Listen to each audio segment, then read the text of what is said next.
Avez-vous déjà remis en question la façon dont Caïn, l'un des premiers fils d'Adam et Ève, a pu trouver une épouse et avoir des descendants si Adam et Ève étaient les seuls ancêtres de l'humanité? Cette énigme peut sembler initialement déroutante, surtout puisque la Genèse décrit Adam et Ève comme les seuls humains originels créés par Dieu.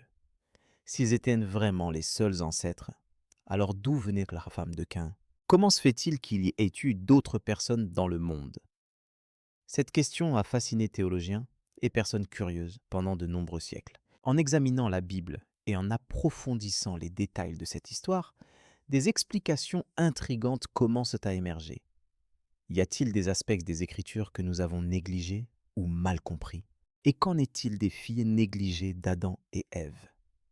Pourquoi ne sont-elles pas mentionnées dans la plupart des récits bibliques? Rejoignez-nous pour explorer et clarifier ce mystère.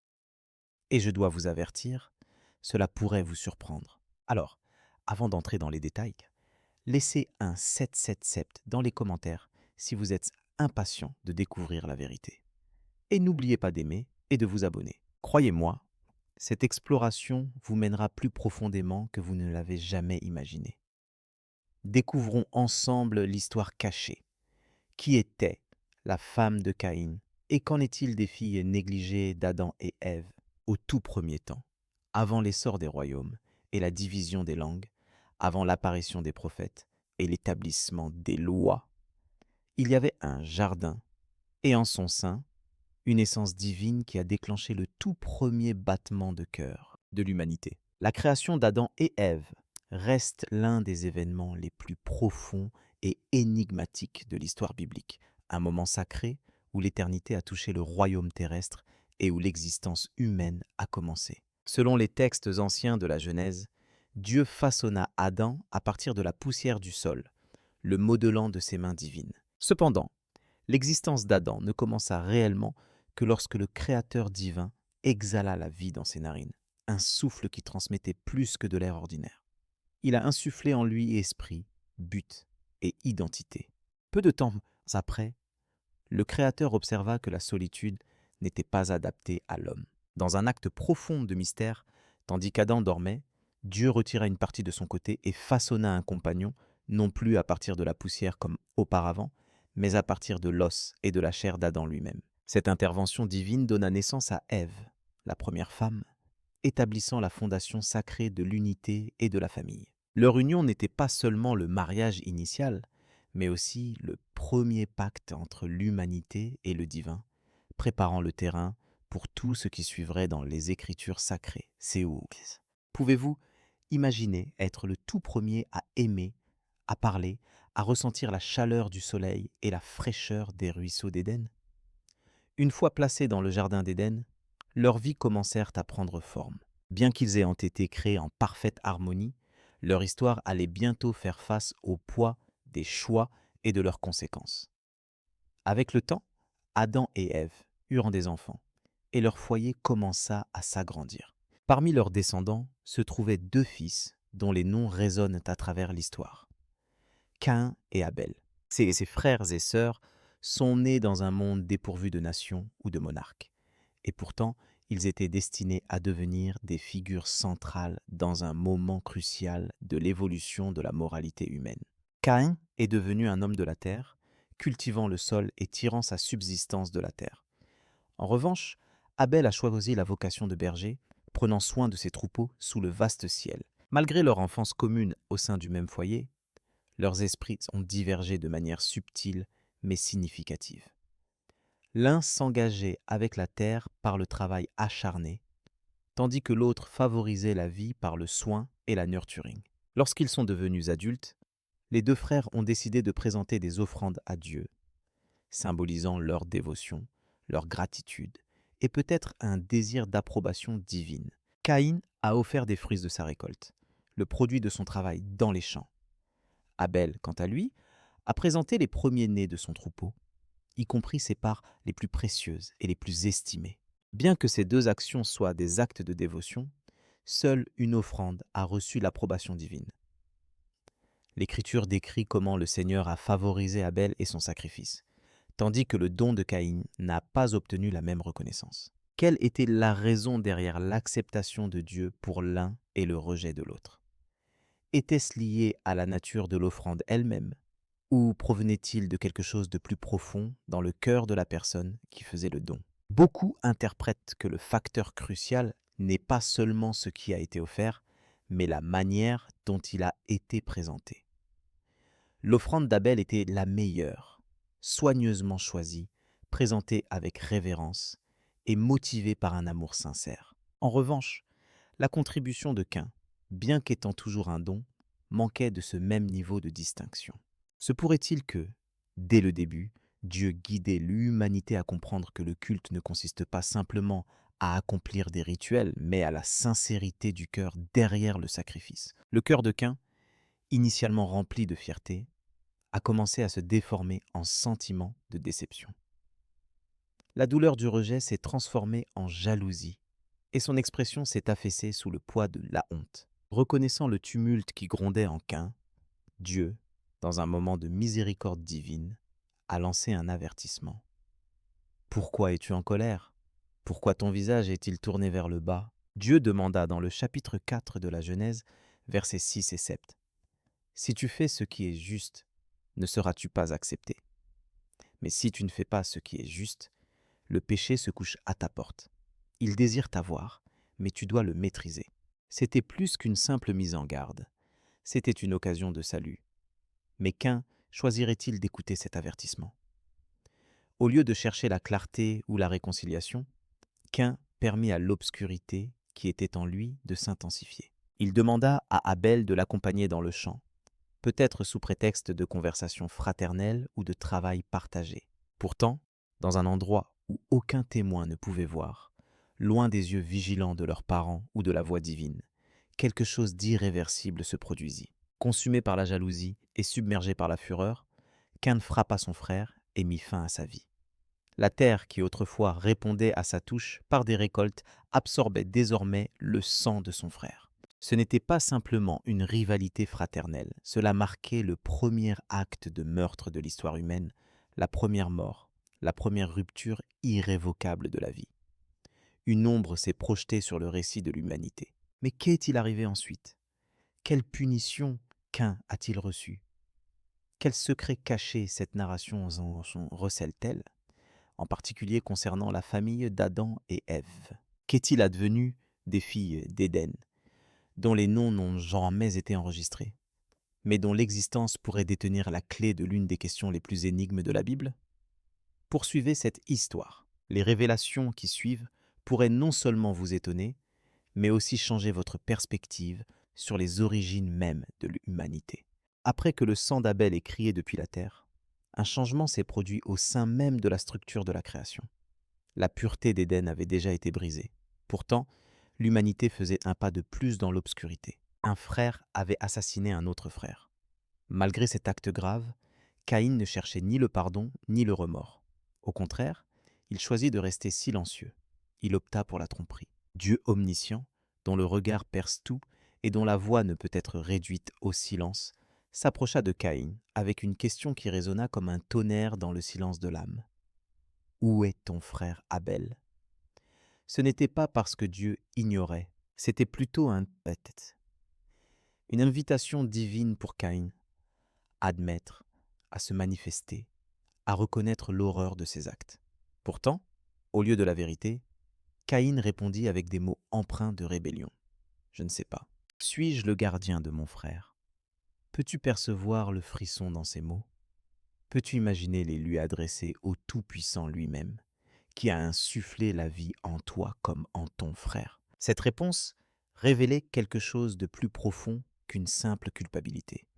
Elle dévoilait un cœur durci, un esprit refusant d'accepter le poids de la responsabilité.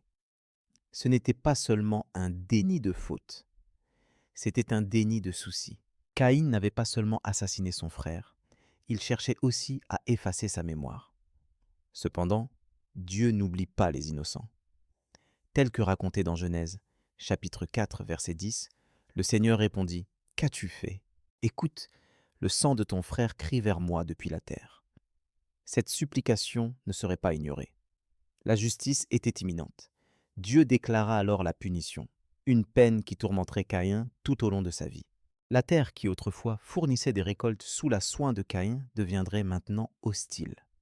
Quoi qu'il fasse, la terre repousserait et refuserait de donner ses fruits. Il ne serait plus un homme connecté à la terre, fermement enraciné dans son environnement. Au contraire, il deviendrait un nomade insatiable, errant dans le monde sans sentiment de stabilité ni endroit qu'il pourrait appeler chez lui. Peux-tu imaginer ce que cela ferait de perdre à la fois ton but et ton sentiment d'appartenance en un seul instant? Ce jugement pénétra profondément dans l'âme de Caïn. Pour la première fois, nous le voyons s'effondrer, non pas par remords, mais par terreur. Il se lamenta.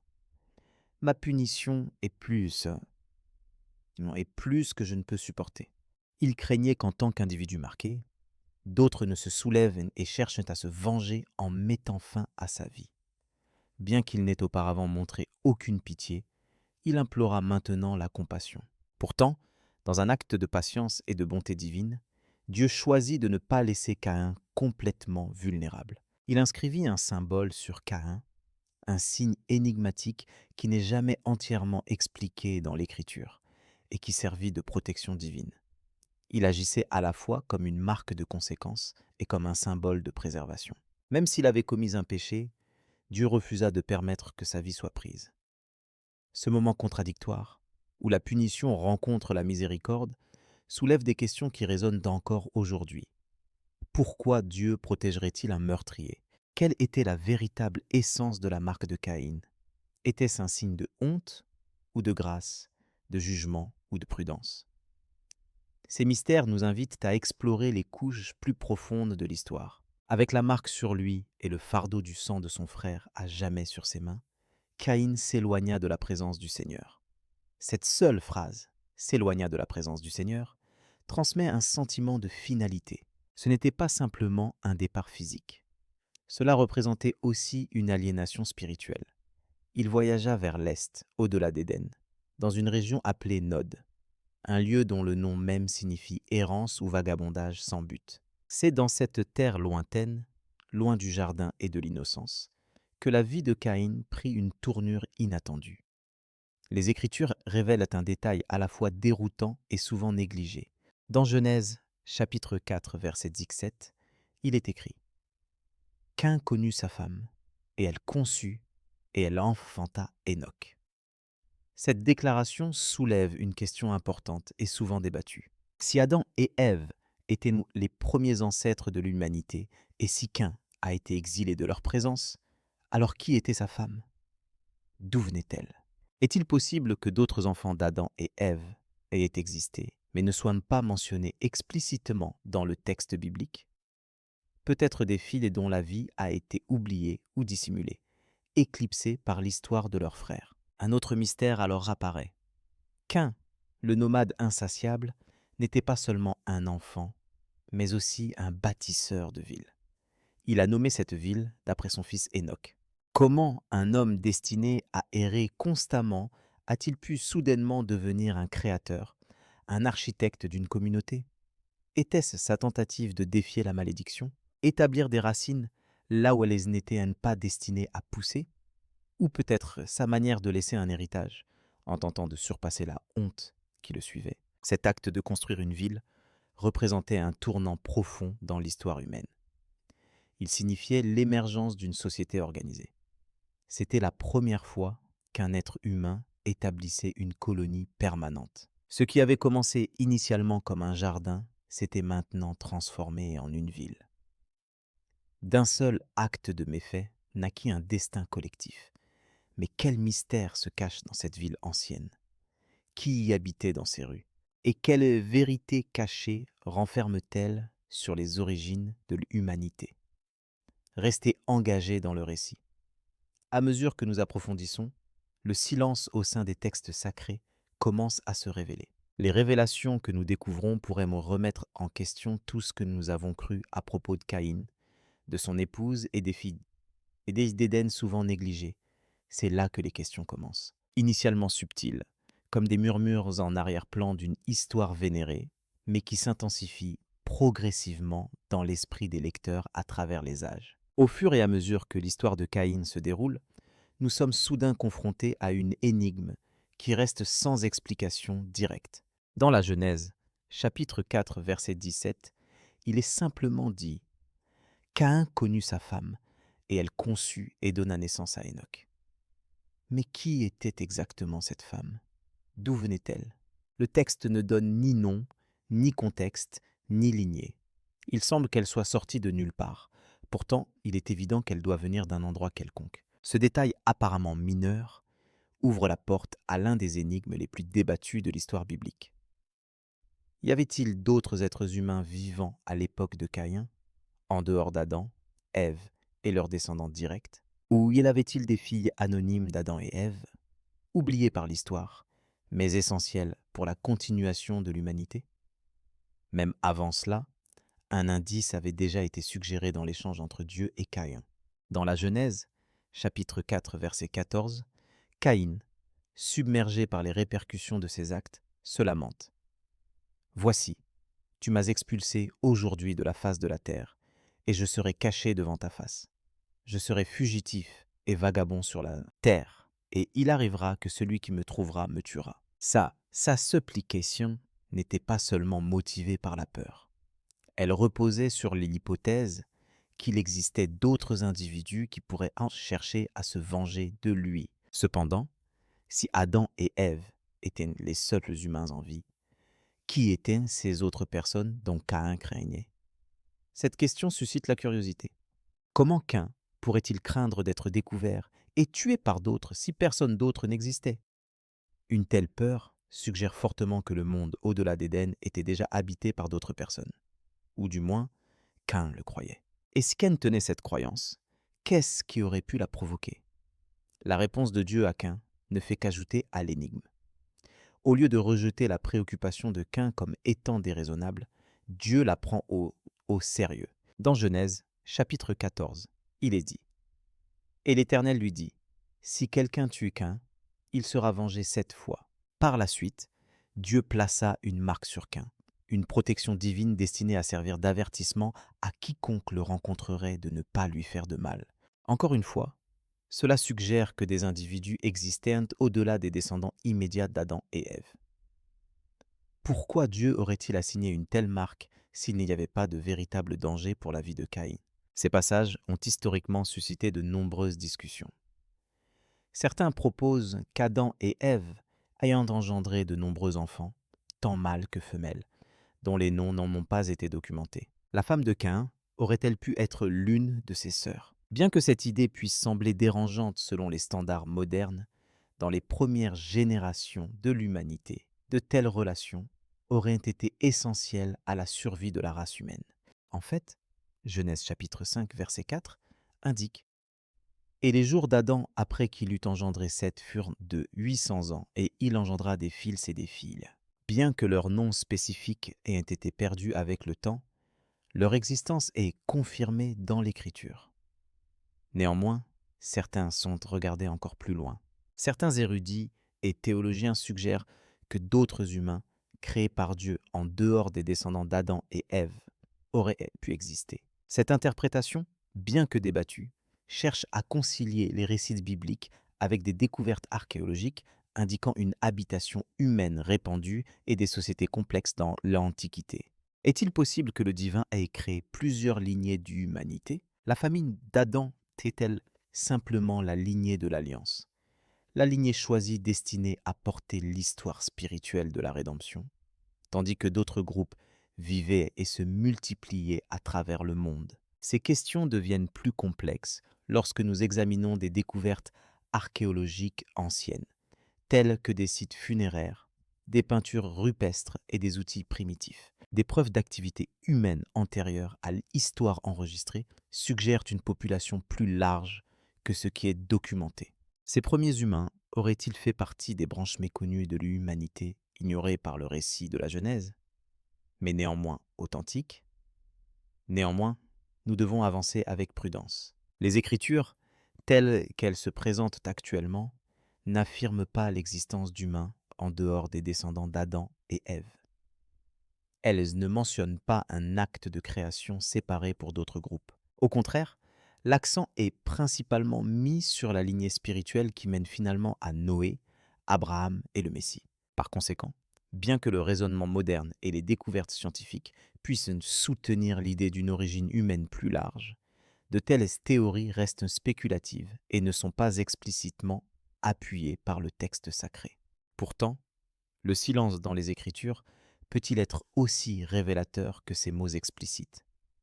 Quelle importance revêt le fait que les fils d'Adam et Ève, n'ayant jamais reçu de nom, malgré leur rôle crucial dans la continuation de l'humanité? Que peut cela impliquer sur la position des femmes dans les récits anciens?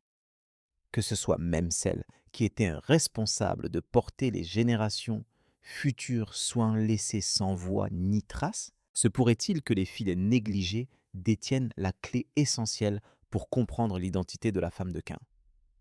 En approfondissant les couches de cette énigme, nous nous retrouvons avec plus de questions que de réponses définitives. Et peut-être est-ce là le but. Toutes les vérités ne sont pas destinées à être immédiatement claires. Certaines vérités doivent être explorées, réfléchies et révélées progressivement avec le temps. Alors, restez engagés dans cette exploration. L'histoire reste loin d'être terminée. Le chapitre suivant de ce mystère ancien pourrait potentiellement changer votre perspective, non seulement sur Caïn, mais aussi sur les origines obscures de toute l'humanité. Contre cette vision se trouve la théorie la plus couramment soutenue parmi les érudits et les fidèles, qui offre une explication à la fois pragmatique et soutenue par l'Écriture. Cette perspective suggère que Caïn a probablement épousé une sœur ou une proche parente, comme une nièce de la lignée familiale originelle. Une telle interprétation ne repose pas uniquement sur la conjecture, mais découle d'un examen attentif du texte biblique combiné à une compréhension des circonstances culturelles, sociales et spirituelles des premières périodes de l'humanité. Le livre de la Genèse ne précise pas que Adam et Ève n'auraient eu qu'à que Caïn et Abel. En réalité, l'histoire permet l'existence de beaucoup plus de descendants. Dans le 4e chapitre de la Genèse, au premier verset, Ève déclare « J'ai obtenu un homme de l'Éternel ». C'est pas qui ça, cette déclaration suit la naissance de Caïn, représentant un moment de triomphe et de reconnaissance divine. Cependant, après la naissance d'Abel, aucune déclaration similaire n'est faite. Cette absence de mention est-elle simplement un raccourci narratif, ou pourrait-elle suggérer que d'autres enfants sont nés dans l'intervalle entre ces deux événements? Y aurait-il eu des filles négligées par la plume de l'écrivain mais cruciales pour le développement de l'histoire humaine? Certains spécialistes en théologie ont suggéré que l'absence de généalogie détaillée durant cette période indique que de nombreux enfants, en particulier des filles, auraient pu être exclus du récit qui met principalement en avant la lignée masculine menant aux alliances ultérieures. Cependant, ces filles, bien que non nommées, auraient pu jouer un rôle vital dans le maintien de la continuité humaine. Dans la Genèse, chapitre 5, après la naissance de Seth, il est explicitement indiqué « Et les jours d'Adam, après qu'il eut engendré Seth, furent de 800 ans, et il engendra des fils et des filles. » Ce verset n'implique pas une restriction, mais plutôt une expansion. Il suggère la possibilité que la famille d'Adam et Ève ait été grande et prolifique, comprenant de nombreux enfants dont les noms n'ont pas été enregistrés, mais dont l'existence était essentielle pour peupler le monde primitif. Si Caïn a épousé l'une de ses sœurs, cela aurait été conforme aux coutumes sociales de l'époque et aux besoins pratiques du moment. En considérant l'idée que tous les humains descendent d'un seul couple, il en découle que l'épouse de Caïn ne pouvait être qu'une sœur ou une proche parente, dans un monde dépourvu des concepts modernes de lignée et de génétique. Ce qui est aujourd'hui considéré comme controversé est alors probablement perçu comme une intention divine. Comment le reste de la terre aurait-il pu être rempli comme Dieu l'a ordonné dans le livre de la Genèse? Lorsqu'il a béni Adam et Ève pour qu'ils soient féconds, se multiplient et remplissent la terre. Se marier avec des proches parents n'était pas simplement acceptable à cette époque. C'était une pratique naturelle et nécessaire. C'était une nécessité. Il n'y avait pas de nation, de tribu ou de communauté reconnue au-delà de l'unité familiale initiale. Tout au long des premiers chapitres de la Bible, nous observons ce schéma récurrent à plusieurs reprises. La famille de Noé se distingue comme un exemple clair. Après le déluge qui a purgé la terre, Noé, son épouse et leurs 3 fils, Sem, Cham et Japheth, furent les seuls survivants humains. Ses fils avaient également des épouses. Encore une fois, l'humanité a dû se reconstruire à partir d'un petit noyau familial. Ce schéma reflète l'origine. Les proches parents unis pour assurer la continuité de la vie. Même Abraham, considéré comme le patriarche des nations, était marié à Sarah, qui était aussi sa demi-sœur. Dans Genèse, chapitre 20, verset 12, Abraham lui-même déclare « Elle est la fille de mon père, mais non la fille de ma mère, et elle est devenue ma femme. » Cette relation n'était ni honteuse ni mal vue. Au contraire, elle a été considérée comme une bénédiction. De cette union est né l'enfant de la promesse, Isaac. Isaac épousera finalement Rebecca, la fille de son cousin Bethuel, et son fils Jacob épousera 2 autres cousines, Léa et Rachel, qui étaient les filles de Laban. Ces relations n'étaient pas inhabituelles, mais servaient d'illustration à la continuité culturelle. Parmi les patriarches, se marier au sein de la famille élargie n'était pas seulement accepté, mais aussi un moyen de préserver les traditions de l'alliance et de garantir la pureté de la foi. Cependant, cela soulève une question plus profonde. Pourquoi ces coutumes ont-elles changé avec le temps? L'explication réside dans l'évolution des lois divines. La loi mosaïque, révélée à Israël par Moïse plus de 2000 ans après l'époque d'Adam et Ève, a introduit un nouveau cadre moral et sociétal. Dans le livre du Lévitique, des règlements ont été instaurés interdisant le mariage entre proches parents. Ces règles faisaient partie d'une progression divine qui reflétait non seulement le développement spirituel des fidèles de Dieu, mais aussi la nécessité pratique de maintenir la santé et l'ordre au sein d'une société en croissance et en évolution.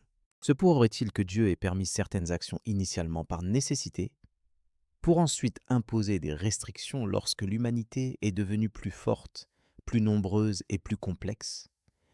Que révèle cela sur le timing divin, sur la façon dont Dieu interagit avec nous, en nous rencontrant non seulement dans notre état actuel, mais aussi en fonction du moment approprié? Néanmoins, pour beaucoup, l'idée que Caïn épouse sa sœur continue de sembler inconfortable. Cependant, dans le contexte d'un monde nouveau, où la Terre était encore jeune et intacte, et où l'ADN humain n'avait pas encore été corrompu par des générations de dégénérescence, de telles unions ne posaient pas les mêmes risques biologiques qu'elles pourraient aujourd'hui. Ce n'était pas scandaleux, c'était une question de survie. Par conséquent, lorsque Caïn s'est marié et a fondé une ville, il n'agissait pas en dehors du plan de Dieu, mais plutôt en suivant le modèle établi lors de la création. C'était un monde primordial, façonné par la nécessité, guidé par des commandements divins et maintenu par les efforts d'une seule famille responsable de peupler la terre. Pourtant, une question persistante demeure dans l'ombre. Qu'est-il arrivé à ces filles sans nom? Ont-elles passé leur vie dans une obscurité silencieuse, oubliées par leur nom mais rappelées à travers leur héritage? Ou leurs histoires ont-elles perduré à travers les générations, transmises non par des écrits, mais par des lignées sanguines?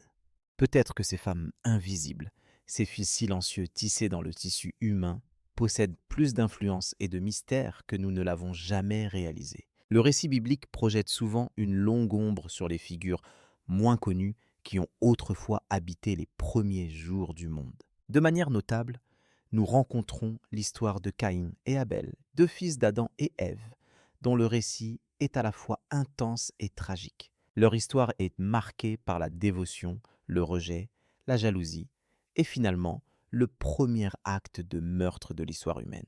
En raison de la gravité et de la nature déterminante de ce moment, une grande partie de notre attention se concentre sur eux. Qu'en est-il des autres individus? Que dire des fils et filles sans nom qui appartenaient à cette famille initiale? Ceux qui partageaient le même souffle, arpentaient la même terre et menaient des vies dont les histoires n'ont jamais été documentées. Un silence subtil existe dans les Écritures, laissant bon nombre de ces personnages dans l'obscurité. Le 5e verset de la Genèse indique qu'Adam vécut 800 ans et engendra d'autres enfants et filles. Cependant, aucun nom précis n'est donné, ni leur destin esquissé. L'attention reste principalement portée sur Caïn, Abel, puis Seth. Est-il possible qu'au-delà de la grande narration, d'autres vies se soient déroulées discrètement? Des vies qui étaient essentielles, mais qui n'ont pas été enregistrées. Ce récit sélectif, bien que compréhensible, crée un vide, une pièce manquante dans l'histoire commune de l'humanité. Pourquoi les filles d'Adam et Ève n'ont-elles pas été nommées? Leur contribution avait-elle moins d'importance? Ou la Sainte Écriture n'a-t-elle jamais vraiment été destinée à servir de généalogie complète? La réalité est que la Bible ne peut pas enregistrer chaque incident ou non, chaque individu depuis le début de la création jusqu'à la fin des temps. Son récit se concentre sur l'alliance plutôt que sur un ordre strictement chronologique. Néanmoins, ces détails manquants ont suscité la curiosité de nombreuses générations. Dans l'espace entre les versets, d'autres écrits anciens ont tenté de combler le vide. L'un de ces documents est le Livre des Jubilés, une œuvre apocryphe parfois appelée le Petit Genèse. Bien qu'il ne fasse pas partie du canon officiel, ni des écritures juives ni chrétiennes, ce livre propose des extensions élaborées des histoires de la Genèse, offrant des aperçus supplémentaires sur les personnages clés et identifiant même les filles d'Adam et Ève.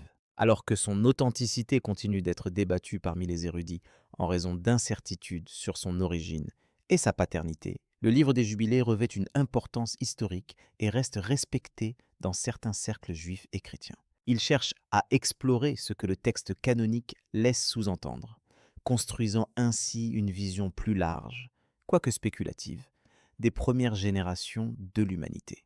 Selon le livre des Jubilés, deux des filles d'Adam et Ève s'appelaient Awan et Azura. Awan est souvent considérée comme ayant été l'épouse de Caïn, la femme avec laquelle il a fait la connaissance après avoir été banni dans la terre de Nod. Son nom, potentiellement dérivé d'origine hébraïque ancienne ou phénicienne, a été interprété comme signifiant soit vice, soit autorité. Cette double signification est tout à fait remarquable. Son nom pourrait-il symboliser la lourde responsabilité qu'elle portait en tant que compagne du premier meurtrier du monde? Alternativement, pourrait-il représenter la résilience qu'elle a démontrée en tant que femme, liée à l'une des figures les plus notoires de l'histoire humaine, lorsque le livre de la Genèse, chapitre 4, versets 16 et 17, déclare « Qu'un s'éloigna de la présence de l'Éternel et s'établit dans la terre de Nod, à l'est d'Éden. Caïn eut des relations avec sa femme, et elle conçut et enfanta Enoch. Nous rencontrons un développement soudain et inexpliqué.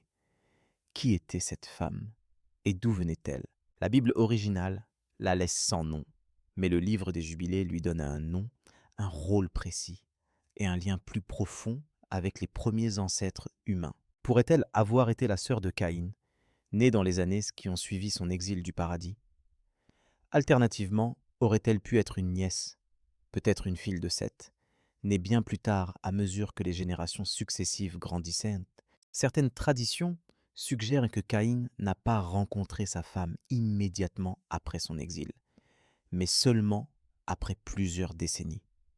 Est-il possible que près de 300 ans se soient écoulés avant qu'il ne fonde la ville d'Enoch? Si c'est le cas, la population de la Terre aurait considérablement augmenté, atteignant peut-être des dizaines ou même des centaines d'individus, tous descendants d'Adam et Ève. Au moment où Caïn rencontra Awan, la famille d'Adam aurait pu s'être largement étendue au-delà des 5 noms généralement associés à cette histoire.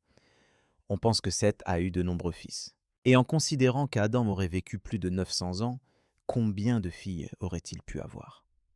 Et si la terre de Nod n'était pas une wilderness inhabitée, mais une région où résidaient déjà des membres dispersés de la famille humaine élargie? Si Caïn a nommé la ville en l'honneur de son fils Enoch, cela n'implique-t-il pas un sens de l'héritage, un désir de repartir à zéro, non seulement en tant que fugitif, mais aussi en tant que fondateur? Et quel rôle Awan a-t-elle joué dans ce changement? Était-elle simplement sa femme ou une partenaire dans ses efforts pour se redéfinir après avoir porté la marque du déshonneur. Il est également remarquable que le mariage entre proches parents n'était pas condamné dans ces premières générations. Au contraire, il était essentiel à la survie. Les lois de Moïse interdisant l'inceste ne seraient établies que des milliers d'années plus tard, bien après que la génétique humaine soit devenue plus fragile et que les structures sociales se soient davantage développées. Au tout début, les mariages entre frères et sœurs ou entre proches parents n'étaient pas seulement permis, ils étaient cruciaux. Même la famille de Noé respectait ce modèle, avec des fils et des filles qui se mariaient entre eux pour repeupler la terre après le déluge. Abraham épousa sa demi-sœur Sarah, et leur fils Isaac épousa sa cousine Rebecca. Jacob épousa deux de ses cousines, Léa et Rachel. Ce qui est aujourd'hui considéré comme inhabituel était autrefois considéré comme une extension sacrée de la vie elle-même. Alors, que deviennent ces filles oubliées, Awan et Azura, ainsi que beaucoup d'autres dont les noms ne seront peut-être jamais enregistrés? Étaient-elles simplement des vases pour la lignée, ou incarnaient-elles aussi la force, la foi et la résilience dans un monde nouveau et incertain? Peut-être que leurs efforts silencieux ont contribué à façonner le parcours spirituel que l'humanité entreprendrait finalement. L'absence de détails dans les Écritures n'implique pas le vide. Souvent, ce qui reste non dit nous pousse à explorer plus profondément. Dans la vie de ces femmes sans nom, il existe peut-être un fil invisible, un héritage en attente d'être redécouvert. Parmi les nombreuses merveilles de l'époque biblique primitive, un élément se distingue comme à la fois énigmatique et impressionnant: la longévité extraordinaire des patriarches antidiluviens. Les premiers humains, dont la vie s'étendait sur plusieurs siècles, vivaient à une époque qui semble presque fantastique selon les standards contemporains. Dans les généalogies présentées dans la Genèse, nous entrevoyons une période où la perception du temps semblait fonctionner différemment, permettant à un individu de vivre près d'un millénaire, et où la distinction entre le divin et l'humain semblait beaucoup plus floue. Prenons Adam lui-même, la première personne créée à partir de la poussière par le souffle de Dieu. Comme indiqué dans le 5e chapitre de la Genèse, la durée de vie d'Adam était de 930 ans. Imaginez porter le fardeau de la première chute de l'humanité pendant près d'1 millier d'années, témoignant de l'émergence de générations successives et observant la transformation progressive d'un monde autrefois parfait, désormais marqué par le péché. Quel genre de perspicacité Adam possédait-il? Quelle douleur a-t-il dû ressentir en voyant les racines de la perte d'Éden croître à travers la terre? Son fils Seth, né après la mort d'Abel et chargé de continuer la lignée humaine, vécut pendant 912 ans, Genèse, chapitre 5. Puis vint Énoch, le fils de Seth et le petit-fils d'Adam, qui atteignit l'âge de 95 ans. Genèse, chapitre 5, verset 11. Ce schéma se répéta à travers les générations successives. Enoch vécut pendant 365 ans avant d'être mystérieusement emporté par le divin. Lamech vécut pendant 777 ans. Pourtant, une personne se démarqua parmi eux tous. Méthouséla, le grand-père de Noé, dont la durée de vie s'étendit à 969 ans, la plus longue durée de vie enregistrée dans les Écritures. Genèse 5e, 27. Quel genre de monde Méthouséla a-t-il observé durant près d'un millénaire? Une longévité aussi remarquable n'était pas considérée comme extraordinaire. C'était la norme. Mais quelle en était la raison? Quels facteurs ont contribué à l'endurance extraordinaire de ces vies anciennes? Quelles circonstances ont pu permettre à un individu de survivre à ce que nous considérons aujourd'hui comme 12 ou plus de vies entières? Cette question a intrigué de nombreuses personnes tout au long de l'histoire, conduisant à diverses théories proposées au fil des siècles. Une hypothèse convaincante est que la Terre, dans son état primordial, était plus proche d'une condition idéale, avec un climat plus stable et une atmosphère protectrice avant que les eaux du déluge ne modifient la surface de la planète. Peut-être, durant cette époque, l'environnement protégeait les premiers humains du déclin et de la détérioration généralement associée au vieillissement. Est-il possible qu'une terre d'avant le déluge ait pu maintenir la vitalité humaine de manière presque inimaginable aujourd'hui? Certains proposent également que le génome humain originel était exempt de corruption. Étant donné qu'Adam et Ève ont été créés directement par la puissance divine, ils auraient pu posséder une intégrité génétique forte et intacte, non altérée par des mutations successives. Leur progéniture, en particulier dans les premières générations, aurait pu hériter de cette vitalité exceptionnelle. La longévité extraordinaire de ces premiers ancêtres pourrait-elle offrir un aperçu du type de durée de vie pour laquelle l'humanité a été initialement conçue? D'autres interprètent ces longues vies comme le résultat d'un timing et d'une intervention divine. Dans le livre de la Genèse, chapitre 6, verset 3, juste avant le déluge, Dieu prononce une déclaration remarquable. Mon esprit ne luttera pas indéfiniment contre l'humanité, car ils sont effectivement des êtres mortels. Néanmoins, leur durée de vie qui leur est allouée sera limitée à 120 ans. Était-ce un commandement explicite pour réduire la longévité humaine ou un avertissement concernant des événements futurs?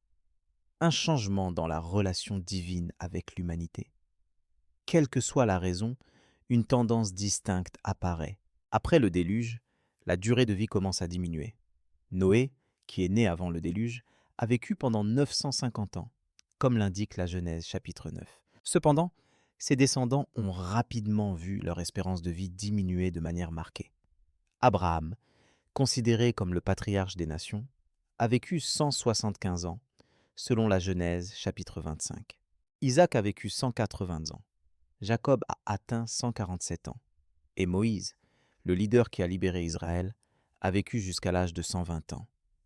Deutéronome 134, 7 correspond précisément à la limite que Dieu avait prédite. S'agit-il simplement d'une coïncidence ou d'un ajustement délibéré du destin humain? De nombreux érudits en théologie considèrent que cette variation de la durée de vie n'était pas accidentelle. À mesure que le monde évoluait, après le grand déluge, suite à la dispersion à Babel, et à mesure que le péché augmentait et s'étendait, les plans de Dieu pour l'humanité aussi changeaient. Les durées de vie prolongées n'étaient plus jugées nécessaires. Dans un monde qui devenait de plus en plus divisé et tombé, peut-être Dieu cherchait-il à recalibrer l'existence humaine à un rythme différent, mettant en avant l'importance du but plutôt que la durée des jours. Se pourrait-il aussi que, à mesure que les familles s'agrandissaient et que les civilisations apparaissaient, des vies plus courtes aient permis de limiter la propagation de la corruption? Était-ce peut-être une manière de souligner l'urgence de la repentance et de l'obéissance, étant donné que l'humanité ne disposait plus de siècles pour rechercher la présence divine? Certains suggèrent que les conséquences des mariages entre proches et la détérioration génétique ont joué un rôle. Au fil des générations, le patrimoine génétique humain est devenu de plus en plus fragile. La chute a entraîné non seulement la mort spirituelle, mais aussi la détérioration physique. À chaque génération successive, le corps, à l'origine façonné dans une perfection divine, s'est progressivement éloigné de son design initial. Quelle que soit la cause, la différence est indéniable. Les patriarches antédiluviens vivaient dans un monde qui ressemblait davantage à l'Éden, intact des calamités et des corruptions qui survinrent plus tard. Leur longévité exceptionnelle témoignait d'une époque où le ciel semblait encore proche de la terre, où le souffle divin résonnait encore dans les veines de l'humanité. Pourtant, ces longues durées de vie ne concernaient pas uniquement le passage du temps. Elles tournaient autour de l'héritage. Au cours de ces vastes périodes, chaque individu avait la possibilité d'influencer les générations futures, de fonder des nations et de transmettre des histoires qui finiraient par constituer la base des textes sacrés. L'impact de l'existence d'une seule personne pouvait s'étendre sur plusieurs siècles. Alors, que révèlent ces durées de vie anciennes sur nous aujourd'hui? Nous ramènent-ils à quelque chose que nous avons perdu? Ou suggèrent-ils subtilement quelque chose que nous n'étions jamais censés conserver éternellement? Un rappel que même la durée de vie la plus longue sans connexion divine reste temporaire. Dans ces noms historiques, Adam, Seth, Enoch, Méthouséla, nous rencontrons plus que de simples figures. Nous trouvons des résonances d'un monde depuis longtemps disparu. Et peut-être, si nous écoutons attentivement, percevrons-nous ce que ces vies prolongées ont toujours tenté de communiquer. Ce moment, quelle que soit sa durée, ne révèle véritablement sa signification que lorsqu'il est su en version en présence du divin. En concluant notre enquête sur l'épouse énigmatique de Caïn et les filets souvent négligés d'Adam et Ève, les morceaux dispersés de cette ancienne énigme commencent à prendre une forme plus nette. Au moment où Caïn chercha à prendre une épouse, il y avait déjà de nombreuses sœurs et nièces disponibles.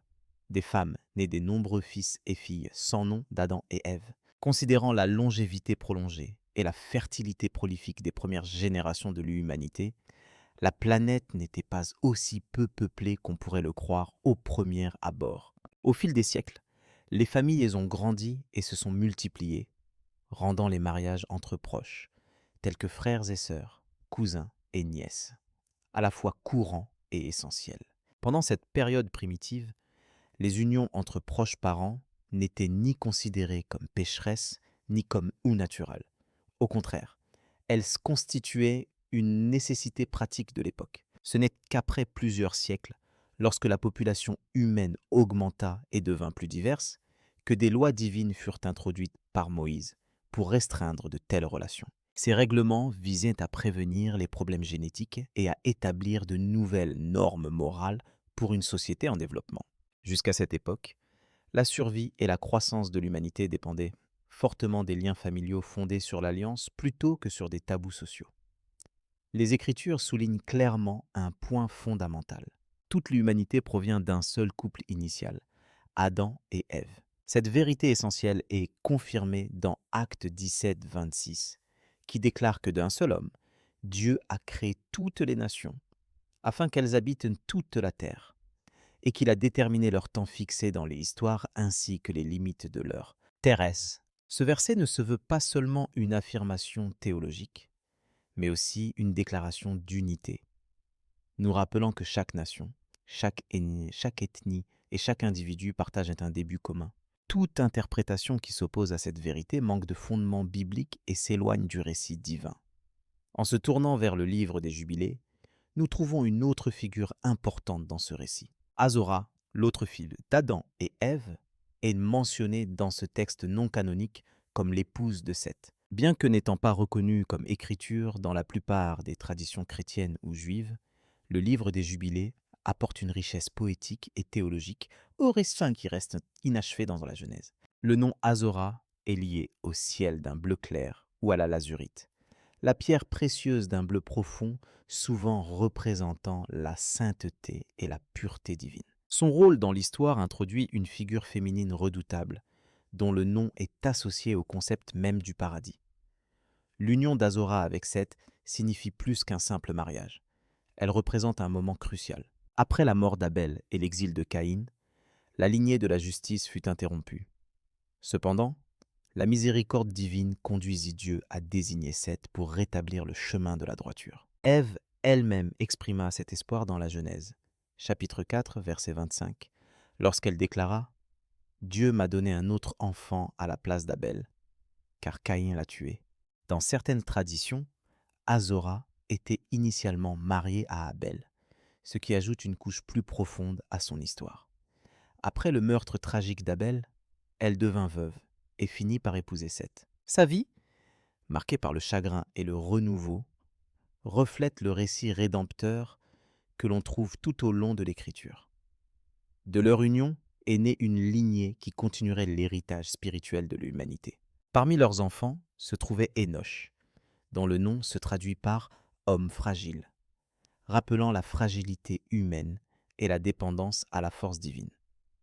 Énoch occupe une place importante dans l'histoire de la spiritualité. C'est durant son époque, comme le rapporte la Genèse au chapitre 4, que l'humanité a commencé à invoquer le nom du Seigneur. Cet acte était loin d'être une simple formalité.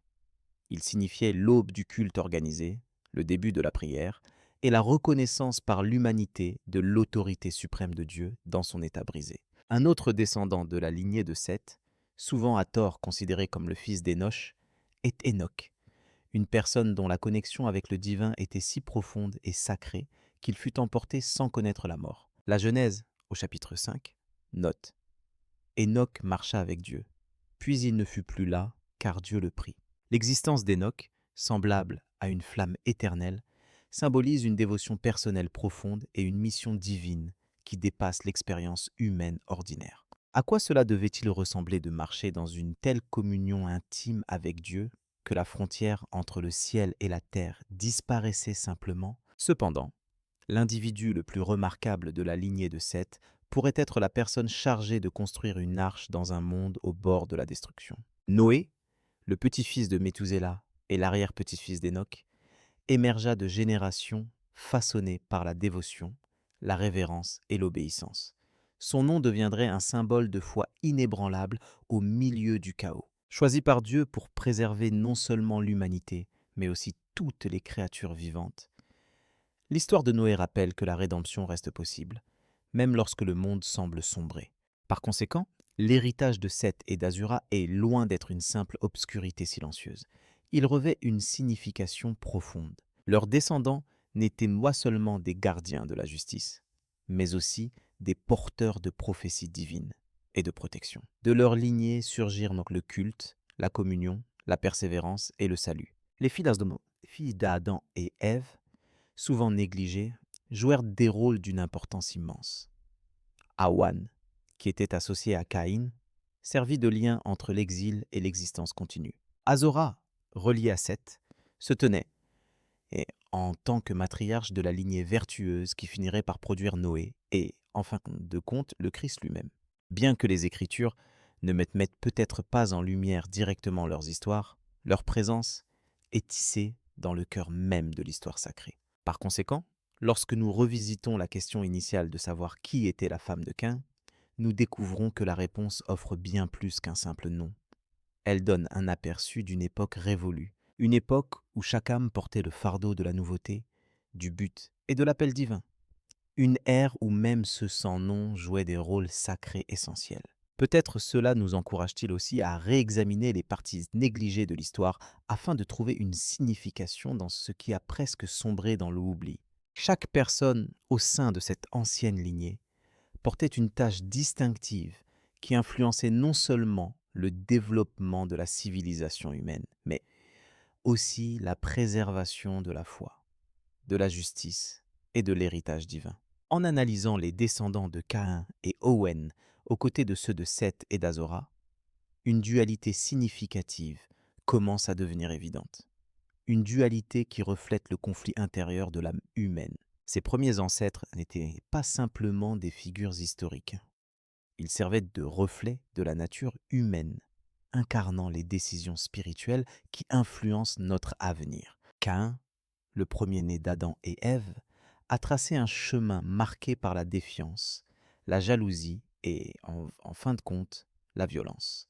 Il est devenu un symbole des conséquences lorsque le cœur s'écarte de la guidance de Dieu, surtout lorsque l'orgueil et la souffrance éclipsent l'appel à la repentance. Bien que ses descendants aient contribué au progrès et à l'innovation, comme l'établissement de villes et le développement d'outils, ils ont aussi signifié un éloignement de la proximité divine.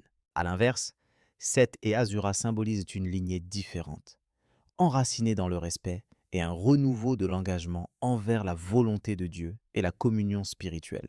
Leurs descendants ont porté un héritage défini par la justice et la dévotion.